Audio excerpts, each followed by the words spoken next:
안녕하십니까? 저는 45살 남자입니다. 저는 정말 살면서 엄청난 후회를 했기 때문에 제 이야기를 들으시는 분들이 저와 같은 경우시라면 빨리 뉘우치고 변하시길 바라는 마음에 이렇게 글을 적게 되었습니다.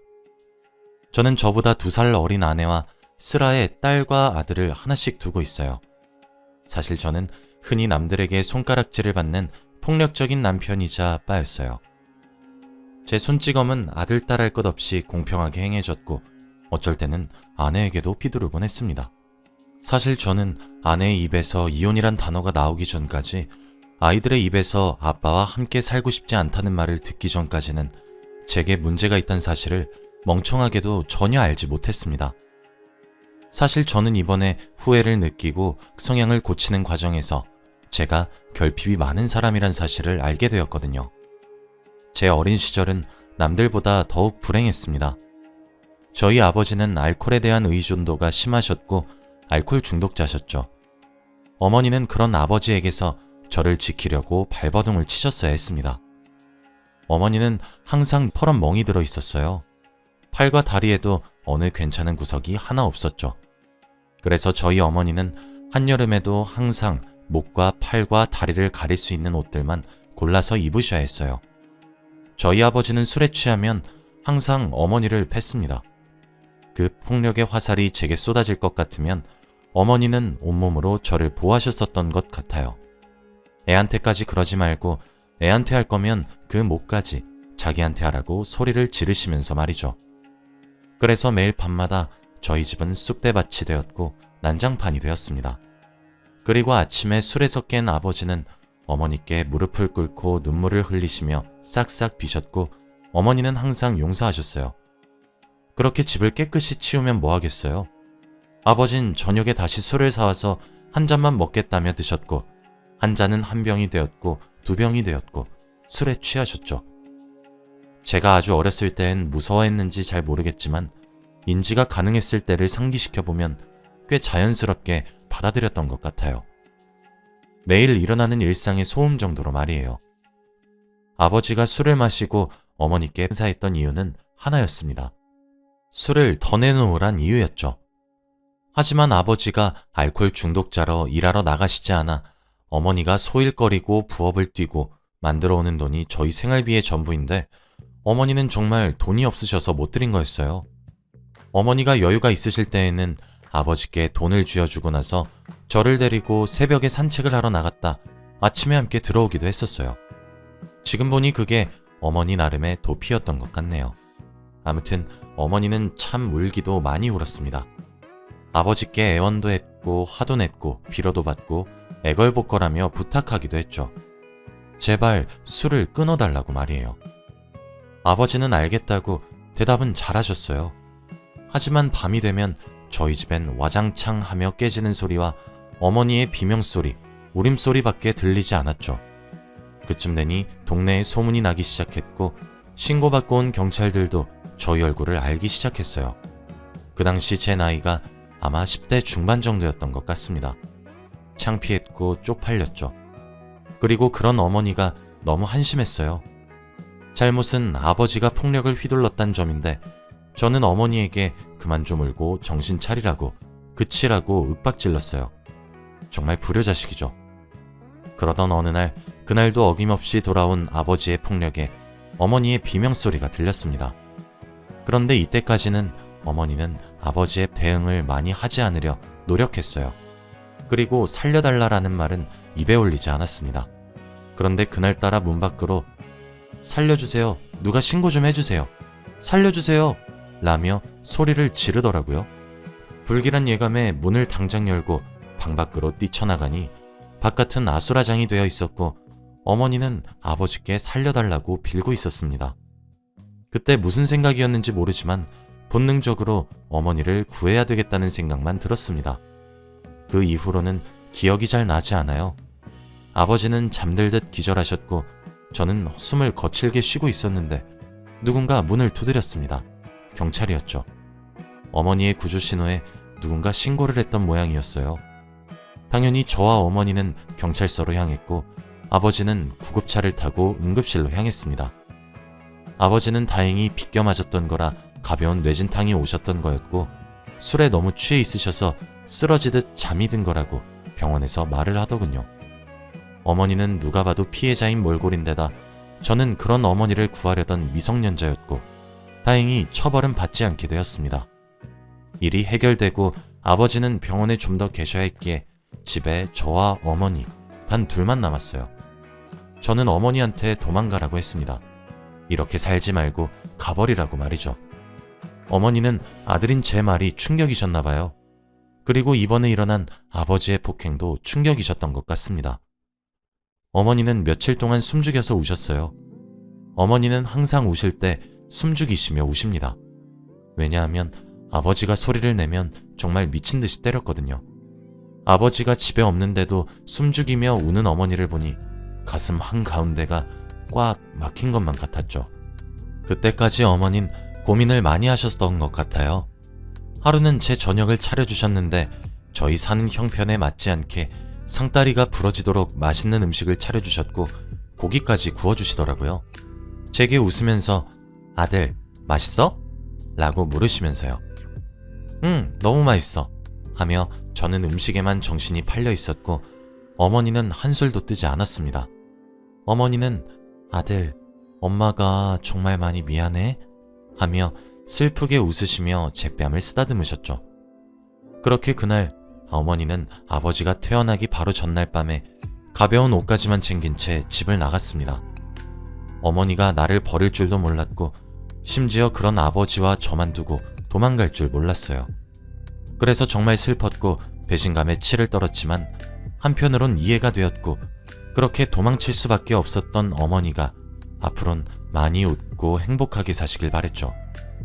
제가 곁에서 지켜봐 왔으니 어머니의 삶이 얼마나 불행했는지 누구보다 잘 아니까요. 그러나 어머니가 집을 나가신 이후 제 삶은 더 지옥 같았습니다. 그럴 때마다 어머니가 얼마나 저를 지키기 위해 애쓰셨는지 느껴졌고 정말 보고 싶더라고요. 아버지는 퇴원 후 별 말같지도 않은 핑계를 갖다 대며 저를 미친 듯이 시작했습니다. 이제 한여름에도 긴팔을 입어야 하는 사람은 어머니가 아닌 제가 되었어요. 하지만 그래도 저는 아들이고 몇 년 정도 지나 아버지보다 키가 더 커지고 힘도 더 세졌습니다. 한 번은 아버지가 습관적으로 제 뺨을 내리치시려 했는데 그 손을 잡고 아버지를 그대로 미시니 넘어지시더군요. 그 후로는 제게 손찌검을 하지 않으시기 시작했습니다. 참, 이게 뭐라고 그동안 아버지를 무서워했나 싶더라고요. 그래도 미우나 고우나 제 아버지다 보니 취업을 해서 돈을 벌면서도 아버지와 함께 살았습니다. 저도 사회생활을 하며 친구란 것이 뭔지 알게 되었고 동료가 무엇인지 알게 되었죠. 그러면서 지금 아내를 만나게 되었습니다. 아내는 정말 어머니처럼 수수한 사람이었어요. 꽃으로 따지면 들판에 피어있는 들꽃 같은 사람이었습니다. 제게 많은 사랑을 주었던 사람이었고 심지어 제가 처음 만난 여자가 아내였어요. 우리는 자연스럽게 사랑에 빠졌고 결혼까지 해서 아이까지 낳았죠. 그때부터 시작되었습니다. 제 폭력이요. 사실 저는 그런 아버지의 밑에서 자라서 폭력이 얼마나 나쁜 건지 잘 알고 있었습니다.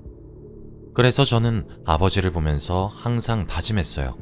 아, 나는 저렇게 되지 말아야지. 나는 절대 저런 남편과 아빠가 되지 말아야겠다. 이런 다짐들을요. 그래서 저는 술을 입에도 대지 않는 사람입니다. 그런데 아이를 낳아 기르면서 아내와 점점 부딪히게 되었습니다. 서로 원하는 방식들도 달랐는데 아내에게 산후 우울증도 함께 왔었거든요. 보통의 남편들은 사랑하는 아내가 산후 우울증을 겪으면 좀 더 다정히 대해줄 것이고 따뜻하게 말을 하기 위해 노력했을 겁니다. 하지만 저는 그러지 못했어요. 연년생으로 아이를 낳고 산후 우울증을 겪는 아내를 이해하지 못했거든요. 아내에게 점점 화가 나기 시작했고 결혼 후 아이를 낳은 이후로는 아내와 매일같이 싸우기 시작했고 서로를 헐뜯었어요. 아내는 그럴 때마다 짐을 싸서 아이들을 데리고 친정으로 내려가기 일쑤였고 그런 태도를 보이는 아내에게 정말 미친 듯이 화가 나기 시작하더라고요. 그러다 아이들이 3살이 되던 해 결국 화를 참지 못한 제가 뺨을 때려버렸습니다. 아내와 싸움을 하기 시작하면서 그렇게 몇 년 정도 흐르니 점점 분노의 감정을 억누르기가 힘들어졌죠. 어느 순간부터는 아내가 집에 있는 꼴만 봐도 화가 치솟을 만큼 미친 듯이 화가 나더라고요. 뺨을 맞은 아내는 놀란 듯이 저를 쳐다봤습니다. 저는 그런 아내에게 욕을 하고 소리를 지르며 화를 내기 시작했어요. 그런데 그렇게 했음에도 불구하고 제 화가 도무지 풀리지 않더라고요. 스위치가 고장나서 꺼지지 않는 로봇처럼 말이에요. 아내는 계속되는 제 폭언에 눈물을 흘리며 자신이 잘못했으니 제발 그만하라 애원했죠. 저는 그 말이 나오기 전까지 계속 화를 냈고요. 막상 울고 있는 아내를 보고 있으니 정신이 번쩍 들더라고요. 아이들도 큰 소리에 놀라 울면서 제 엄마를 찾고 있었습니다. 저는 그런 제 모습에 당황해서 집을 나와 그날은 외박을 했어요. 처음엔 후회가 되었습니다. 내가 정말 미쳤나 보다 싶었죠. 그러나 한 번이 어렵지 두 번부터는 쉽다는 말이 있잖아요. 그때부터 시작되었습니다. 점점 날이 가면 갈수록 더 날카롭게 아내의 가슴을 후벼 파는 폭언들과 쌍욕을 내뱉기 시작했고 어쩔 때에는 아내에게 손을 휘둘렀어요. 아이들을 돌보면서도 아이들이 말을 조금이라도 듣지 않으면 제 손이 올라갔습니다. 그런 제 모습에 기겁해서 달려오는 아내가 제게 화를 내기 시작하면 어김없이 아내에게도 손을 올렸어요. 매일 후회했음에도 쉽게 고쳐지지 않았고 때렸다는 후회감과 죄책감에 술에도 손을 대기 시작했죠. 그러면서 아내에겐 더욱 가혹한 남편이 되어버렸습니다. 그러던 어느 날 아이들 둘 모두가 초등학교에 입학을 하고 난 뒤였어요. 첫째가 3학년이었고 둘째가 2학년이었으니까요. 아내는 아이들을 일찍 학교에 보내고 아침에 제게 이혼 서류를 한 장 내밀더군요. 협의 이혼을 하자고 말이에요. 아이들은 본인이 친정에 데려가 키우겠다고 말을 하더라고요. 저는 당연히 화가 또 미친 듯이 나기 시작했고 아내에게 손을 올리려고 했습니다. 그런데 아내가 제게 그러더군요. 나 이제 이렇게 살기 싫어. 제발 날 놓아줘. 라고 말이에요. 그렇게 말하는 아내는 저희 어머니처럼 숨죽이며 눈물을 흘리고 있었습니다. 움찔하고만 제가 아내를 쳐다보았어요. 순간 아내의 얼굴에 저희 어머니의 얼굴이 스쳐 지나가더군요. 아내는 그 옛날 저희 어머니처럼 한여름에도 소매가 긴 옷과 긴 바지를 입고 있었습니다. 저희 집 식탁 근처에는 전신 거울이 하나 있어요. 주방과 현관이 가까워서 제가 밥을 먹고 출근하기 전 항상 거울로 옷매무새를 체크하는 버릇이 있거든요. 저희는 주방 식탁에 앉아 얘기를 하고 있었는데 문득 고개를 돌려보니 거울에 비친 제 모습이 옛날 어머니를 때리고 사셨던 저희 아버지의 모습과 다를 바가 없더라고요. 웃음이 많았던 아내는 어느새 웃음을 잃어버리고 옛날 저희 어머니와 같은 모습을 하고 있었습니다. 그때 제가 느꼈던 감정은 슬픔과 분노 따위의 것이 아니었어요. 허망했고 허탈했으며 자괴감이 느껴졌습니다. 그제서야 눈 위에 씌어있던 무언가가 벗겨지는 듯한 느낌이 들더군요. 답답해서 메고 있던 넥타이를 풀기 위해 움직였는데 그 작은 움직임에 아내의 몸이 굳고 움찔거렸습니다. 그때 느꼈던 감정은 표현이 안 돼요. 아내는 지금쯤 날아오고도 남았을 폭력이 날아오지 않자 더욱 겁을 먹은 듯 했어요. 일단 퇴근 후 다시 얘기하자고 잠시 뒤로 미루었죠. 그날 무슨 정신으로 일을 했는지 모르겠어요. 퇴근 후 집으로 들어가기가 싫어지더라고요. 아내에게 잘못을 빌고 설득하려고 마음을 먹었습니다. 제발 한 번만 더 기회를 달라고 애걸복걸할 마음으로요. 과거에 제가 왜 그렇게 미친 짓을 했는지 믿기지가 않았고 어디에 씌었던 것은 아닐까 생각까지 들 정도였습니다. 집에 도착하니 분명 현관문 밖까지 울리던 딸과 아들의 웃음소리가 제가 비밀번호를 치고 현관문을 열기 시작하니 귀신같이 멈추더군요. 아내 뒤에 숨어서 들리지도 않을 목소리로 다녀왔냐 인사를 하길래 제가 뭐라고? 라고 되물었더니 빽 울더군요. 눈물을 흘리는 아이의 얼굴을 닦아주기 위해 아이의 얼굴 가까이 손을 가져다 대니 아이가 눈을 질끈 감고 숨을 참는 것을 보았습니다. 내가 이 작은 아이에게까지 커다란 공포심을 줬던 사실을 뼈저리게 깨달을 수 있었던 순간이었어요. 그 와중에 아들은 제가 자기 동생을 해치기라도 하는 사람처럼 동생을 자기 뒤에 숨기고 엄마도 자기 뒤에 숨기더라고요. 난 10살짜리 아이보다 못한 사람이었나 싶었습니다. 아내는 아이들을 방으로 보내 재우고 나왔고 저는 이야기 좀 하자고 요청했어요. 눈에 보일 정도로 뻣뻣하게 굳는 아내를 깨달은 순간 오늘 아침부터 지금까지 느꼈던 허망하고 허탈함이 물밀듯이 몰려왔고 자괴감과 미안함에 고개를 들 수가 없더라고요. 스스로 울 자격이 없다는 생각이 들어서 울지 않으려고 용을 썼는데도 제 눈물샘은 멋대로 눈물을 흘리게 했습니다. 갑자기 눈물을 흘리는 나를 보며 아내는 후다닥 뛰어와 밖에서 무슨 일이 있었냐고 왜 우냐고 걱정을 하기 시작하더라고요. 그럼에도 제가 진정을 하지 못하자 저를 안아 달래기 시작했습니다. 참, 이 나이 먹고 아이처럼 엉엉 울게 될 줄 몰랐는데 저희의 목소리가 컸는지 재운 지 얼마 되지 않은 아이들도 방문을 열고 고개를 빼꼼 내밀더군요. 그리고 우는 제게 다가와 아들은 자기가 아껴놨던 간식을, 딸은 자기가 가장 좋아하는 장난감을 건네주며 위로를 해주더군요. 저는 아내에게 말했어요. 내가 다 고치겠다고. 내가 오늘 알았다고. 그동안 내가 무슨 미친 짓을 했는지 오늘 깨달았는데 한 번만 더 기회를 주면 안 되겠냐고. 고칠 수 있다고 마지막이라고 생각하고 한 번만 더 기회를 달라고 빌었습니다. 가족을 잃는다는 생각을 하니 미칠 것만 같더라고요. 저는 부부 상담도 같이 받으러 가자고, 내가 더 노력하겠다고, 근데 방법을 모르겠다고, 아이처럼 엉엉 울고 있으니 딸도 울고 아들도 울고 아내도 울었습니다. 오밤중에 내 가족이서 엉엉 울었어요. 아이들은 울다 지쳐 잠들었고 아내는 그런 아이들을 물끄러미 바라보다 말하더군요. 마지막으로 믿어볼게 라고요. 그게 작년에 있었던 일입니다. 그 후 저와 아내는 부부 상담센터를 찾았어요. 저는 심리상담까지 병행했습니다. 상담하시는 선생님들이 말씀하시길 저는 결핍이 많은 사람이라고 하더라고요. 부모의 사랑이 어긋났기에 제가 그걸 보고 배웠다고 말씀하셨죠. 심지어 제가 만난 첫 여자가 아내였기에 결핍이 많은 저는 계속 불안에 시달렸던 것이었고 그 불안과 스트레스를 부적절한 방법으로 표출한 것 같다고 하더군요.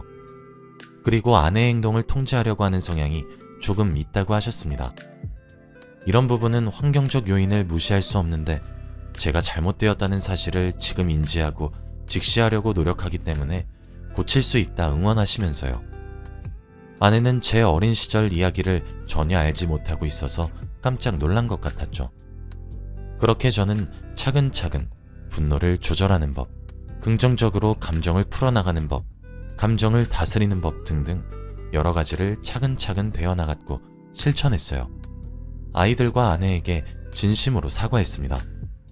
아내도 제 모난 행동들이 아무래도 어렸을 때 받았던 정서적 학대인 걸 알게 된 이유로 더욱 적극적으로 저를 이끌어 주었어요. 아내 본인도 상처가 참 많았을 텐데 말이에요. 저희 아이들도 처음엔 저를 많이 무서워했어요. 손만 움직여도 깜짝 놀라는 모습이 정말 안타까웠어요. 지금은 제가 퇴근하면 아빠! 라고 크게 부르며 품에 안겨드는데 이렇게 되기까지 정말 많은 노력을 했습니다. 제 잘못 잡힌 버릇 때문에 제 가족에게 얼마나 커다란 상처를 줬는지 지금부터 사죄해도 평생을 미안하다 말을 해도 모자랄 것 같다는 생각이 들어요. 아내는 이렇게 변한 제 모습을 보면서 항상 멋있다고 해줍니다. 저도 아내의 의견을 존중하려고 노력하고 있거든요. 살아보니까 아내 말이 틀린 게 하나도 없다는 생각이 들어서요. 아내의 친정도 찾아가서 장모님과 장인어른께 무릎을 꿇고 사과를 드렸습니다. 아직 저를 부수면서 볼 수 있는 정도는 아닌 것 같지만 제게 마음을 열려고 노력하시는 것 같아 저도 더 크게 노력할 생각이에요. 저는 아직도 아내에게 죄스럽고 미안하고 이렇게 부족하고 문제 많은 저를 바르게 이끌어주는 아내가 존경스럽기도 사랑스럽기도 합니다. 앞으로도 저는 노력하는 남편과 아빠가 되어 언젠가 진심으로 존경받을 수 있는 가장이 되어보려고 해요. 제 이야기는 여기까지예요. 제 이야기를 듣고 배우자와 아이들에게 미안하다는 감정이 느껴지시는 분들이 있으신가요? 그럼 아직 늦지 않으셨어요. 저도 정말 개차반같이 굴었어요. 근데 아내가 제게 말을 해주더군요. 배우지 못해 모르는 것은 죄가 될 수 없으나 배우려 하지 않는 것은 죄라고요. 물론 제 불우한 어린 시절이 제가 행했던 폭언과 폭력을 정당화할 수 있는 핑계가 되진 않습니다. 하지만 이번 기회로 현명한 아버지와 남편이란 무언가를 배웠고 알게 되었죠. 그러니 지금이라도 여러분들은 저처럼 커다란 후회를 하시기 전에 미리 노력하시길 바랍니다. 저는 앞으로 남은 평생을 제 잘못을 용서해준 아내와 아이들, 그리고 친정 식구들을 위해 살려고 합니다. 많이 응원해주셨으면 좋겠어요. 제 긴 이야기를 들어주셔서 감사합니다. 행복하세요.